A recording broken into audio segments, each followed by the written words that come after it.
It's about the restoration of our republic. We want to educate, encourage, enable the power. We stand for integrity, honesty, self-reliance, self-defense, and most importantly, no compromise on our foundational principles. This is America's Voice Now. Find America's Voice Now on Facebook and at americasvoicenow.org. Here's Michael Evans.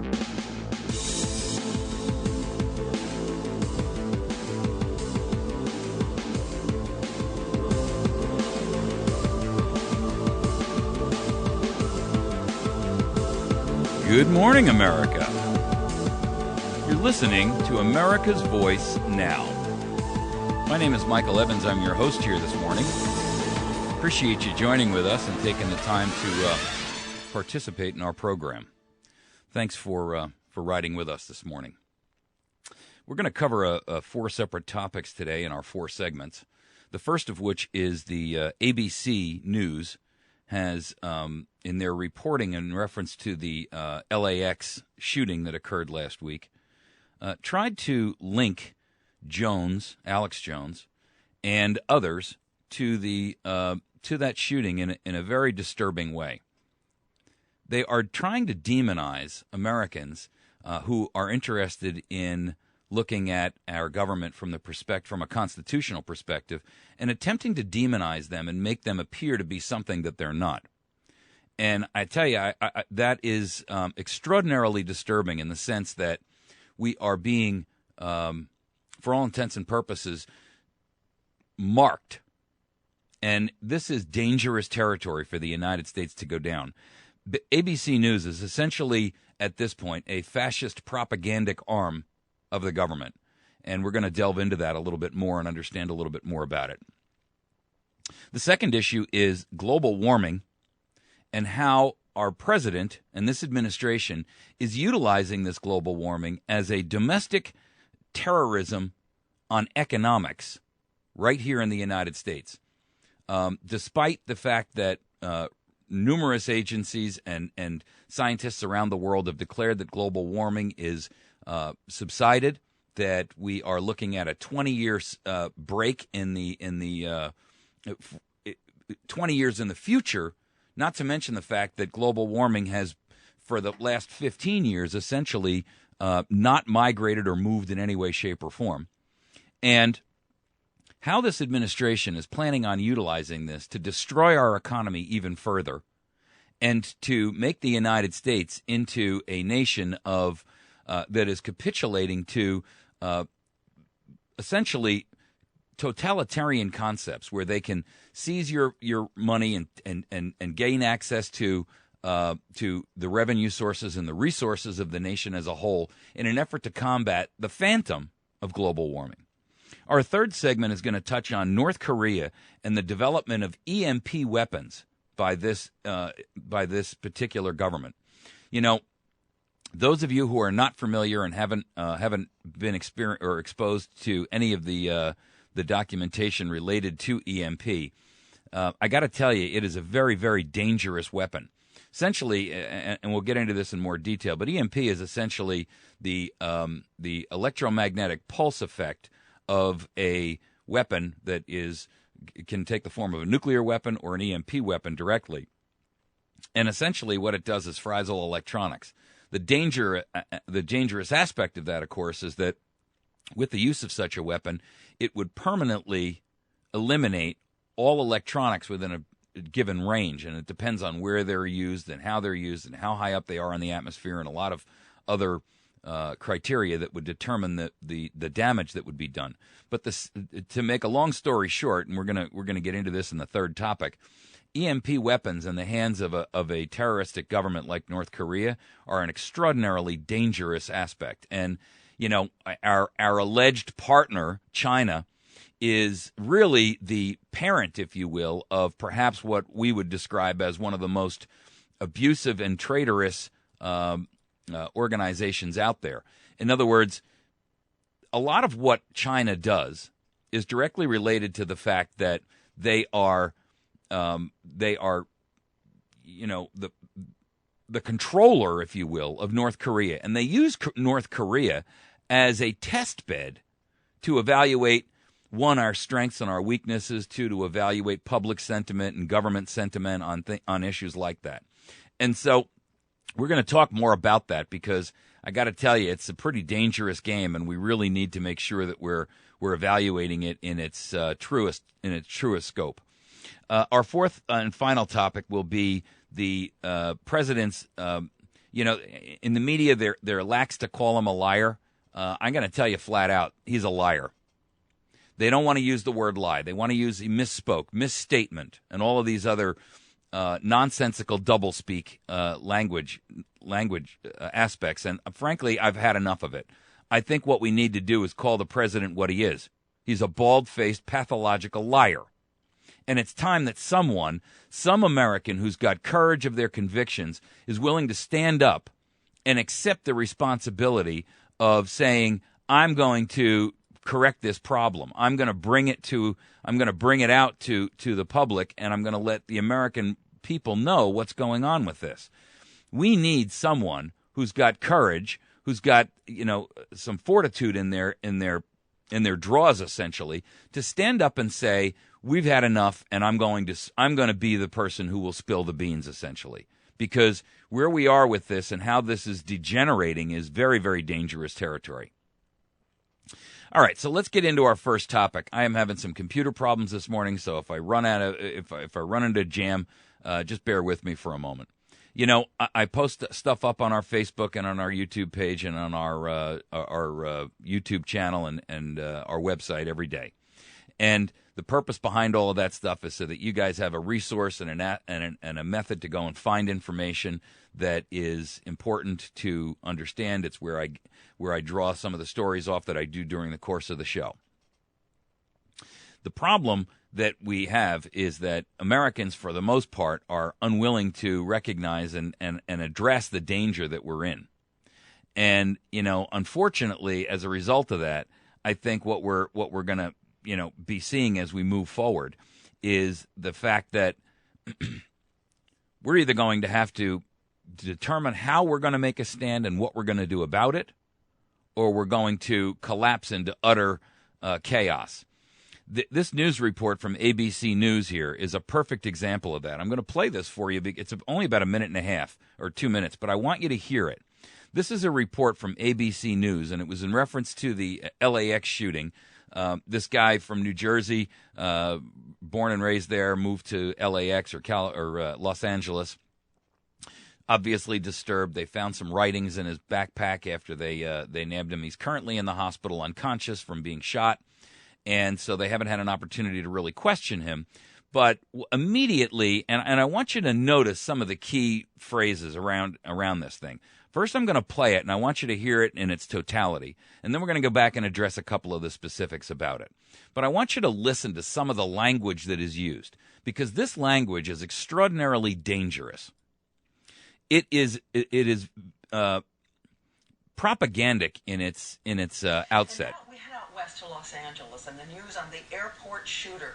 Tonight, there are urgent calls for more airport security at LAX and airports across the country, as investigators are studying a shadowy subculture which may have encouraged a disturbed young man. ABC's David Wright with the very latest on the story. The FBI is now fairly convinced Paul Ciancia was targeting TSA agents. What they don't know is why. We have to get a fuller understanding of the person who we now have in custody to understand what his motives might have been. Trouble is, they can't even ask him. Ciancia is still unconscious at UCLA Medical Center with a gunshot wound to the head. Today, the FBI combed through his apartment for clues and combed through his travel records to see if he ever had a run-in with airport security. ABC News knows the last time Ciancia traveled abroad was 2006, when he took a trip to Japan. Today, Ciancia's family issued their first public statement. We, like most Americans, are shocked and numbed by the tragic events of last Friday, but offered no clues what could have prompted his spree. The TSA has a thankless job enforcing procedures we all tolerate through gritted teeth. A popular target No kidding. Who else wants a job groping men, women, and children all day? Among some anti-government activists, the agency embodies a federal government that's too invasive, corrupt, and incompetent. But today, the U.S. Attorney General took strong exception. No feelings about the government can possibly justify those kinds of actions. In other words, it's no excuse for murder. David Wright, ABC News, LAX. Okay. Now, you'll notice that they used a couple of key phrases in there. One, they inserted a snippet of an Alex Jones program talking about the negative aspects of the TSA.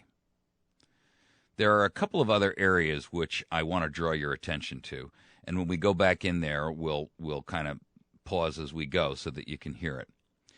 The phrase and the use of the phrase, a shadowy subculture, is very, very dangerous, because what it essentially is doing is declaring that this is not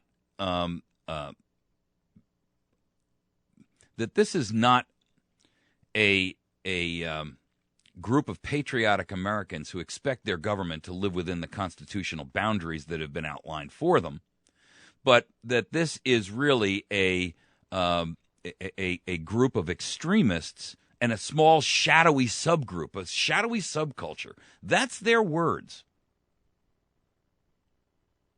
You know, I'm not a big fan of Alex Jones, and a lot of you know that. Most of my routine listeners know that I'm not a huge fan of Alex Jones.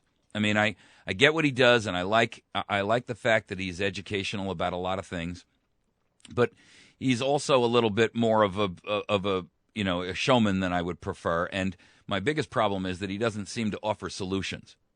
But that doesn't mean that you equate him with domestic terrorism and murder.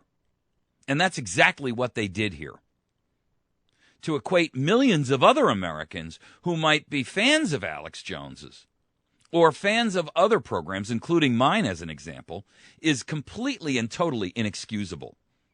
To lay the framework that those Americans are domestic terrorists intent with killing hardworking, thankless job TSA agents, that is a criminal action on the part of ABC News.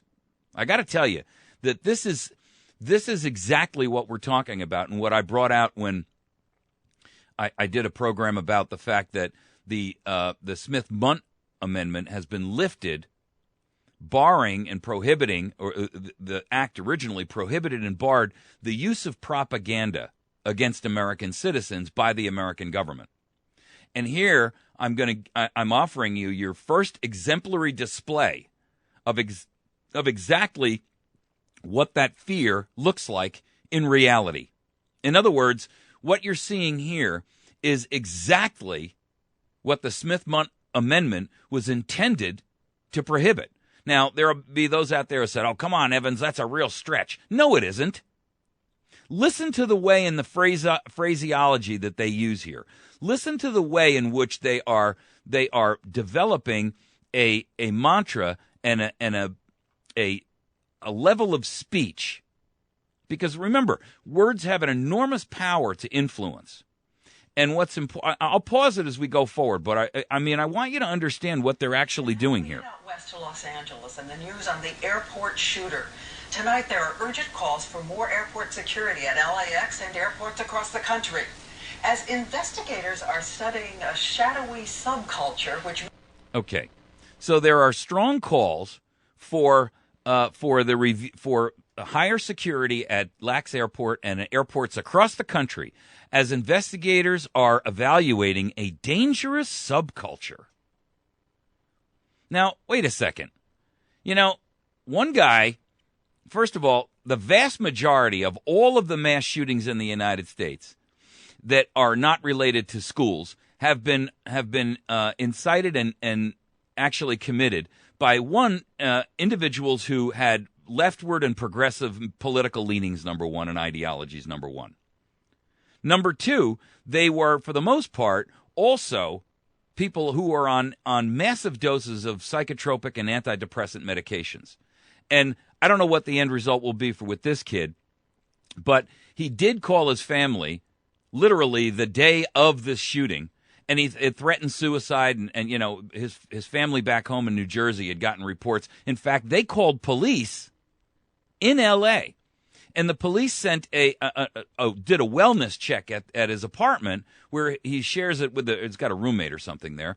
And the roommate or roommates said, hey, you know, he didn't look like he was off to us. And so they just let it go. Hours later, the same police chief got a report that this thing was going off in LAX and that this kid was the perpetrator. What you have to recognize here is that what Diane Sawyer, who is, for all intents and purposes, a sycophantic mouthpiece for this administration, is doing is she is trying to draw the connection. And this is mind control. And it is nothing less and it is nothing more. It is mind control.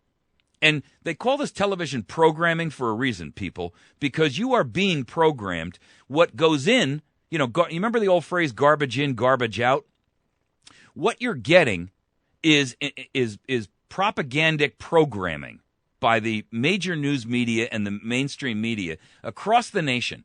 And it's not limited only to ABC News, but they happen to be one of the most egregious about it. I want to continue on, but I'll tell you what, this is so disturbing to me. This is the reason why critical thinking and listening and learning and educating yourself is so important, so that when you see this, when it comes across your screen, your phone, your paper, your magazine, whatever it is, whatever sources of information you have, whether it's in conversation or otherwise, you recognize it immediately for what it is. Very important. They have encouraged a disturbed young man. ABC's David Wright with the very latest on the story. So the shadowy subculture may have influenced a disturbed young man. Really? The FBI is now fairly convinced Paul Ciancia was targeting TSA agents. What they don't know is why. We have to get a fuller understanding of the person who we now have in custody to understand what his motives might have been. Trouble is, they can't even ask him. Ciancia is still unconscious at UCLA Medical Center with a gunshot wound to the head. Today, the FBI combed through his apartment for clues and combed through his travel records to see if he ever had a run-in with airport security. ABC News knows the last time Ciancia traveled abroad was 2006, when he took a trip to Japan. Today, Ciancia's family issued their first public statement. We, like most Americans, are shocked and numbed by the tragic events of last Friday. But offered no clues what could have prompted his spree. The TSA has a thankless job. The TSA has a thankless job. Now, let's start with that premise. When you start talking about the TSA, first of all, this is one arm of the government that is absolutely out of control. One, in reference to their personnel themselves. The individuals within the TSA, I mean, they have a track record on a personal level of criminal activity that is almost unique, in the sense that they have more pedophiles, more thieves, more criminals in their organization than almost any other group. I mean, after all, they advertise for these people on the tops of pizza boxes. So listen to the kind of quality that you get from these TSA people. Secondarily, the job that they do is, for all intents and purposes, taken way out of proportion to the real risk. You know, you've heard me say it before, that the infinitesimal risk that you have of dying from a terrorist attack here domestically in the United States is lower than you actually getting struck by lightning twice in the same day. Do the mathematical equation, and that's the kind of astronomical, risk that you have. It's absolutely totally out of context with reality.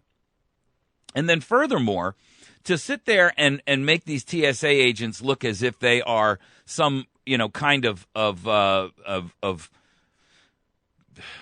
people sitting up on a pedestal or something like that, it's disturbing. Enforcing procedures we all tolerate through gritted teeth. Enforcing procedures we all tolerate through gritted teeth. In other words, be a good sheeple and don't buck the move. Do exactly what you're told. It's okay. They don't like it either. We all don't like it, but it's necessary for us to move on. That is the kind of thing that is, don't worry, sheep. You're following these other sheep. If there was something wrong, they wouldn't all be going in the right direction, in the same direction. Don't worry about it. There's nothing for you to fear. Popular target. No kidding. Who else wants a job groping men, women, and children all day? Among some anti-government activists, the agency embodies a federal government that's too invasive, corrupt, and incompetent. Okay, so immediately then they shove Alex Jones in there, and they pull a selected line out of him about him groping adults and children and women and children, which, let's be candid, I mean, there have been an enormous number of abusive examples of the TSA operating out of control. But then listen to the language that they use as they move further along here. What they're trying to do is set the false premise in your mind that essentially you can link all activity that goes on in the nation that is anti-government in its tone with Alex Jones and followers similar to him. Listen to how they do it. But today the U.S. Attorney General took strong exception. There you go. Today, the U.S. Attorney General took strong exception. Exception to what? People like Alex Jones. Listen to how they do it. Feelings about the government can possibly justify those kinds of actions. There you go. No feelings, no negative feelings about the government can possibly justify those actions. In other words, the feelings that are felt by people who are like Alex Jones, listen to him, or are constitutionally minded individuals, these are the extremists, and nothing can justify their actions. And listen to how they close the segment out. In other words, it's no excuse. I'm going to play it again. Actions. In other words, it's no can possibly justify those kinds of actions. In other words, it's no excuse for murder. David Wright. In other words, it's no excuse for murder.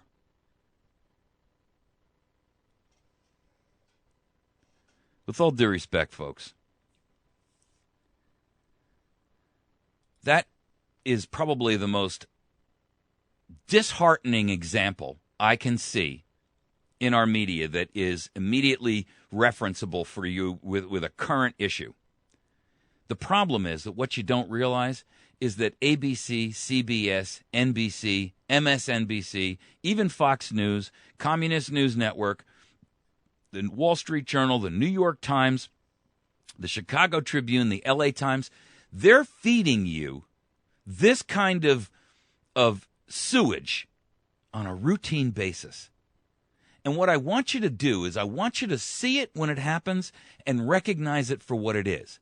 Because this is an extraordinarily dangerous period in our history, and you are being subjected to nothing short of Goebbels-type propaganda. This is no different than it was used by those in Nazi Germany against the citizenry there.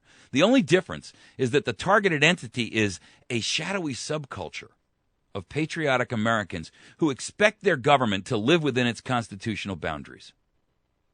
Mark my words, you are seeing here, playing out for you, day in and day out, every hour of every day, the demise of the principles of liberty and freedom, and you are seeing the rise of a fascistic dictatorship and a police state right here in the United States of America. Mark my words.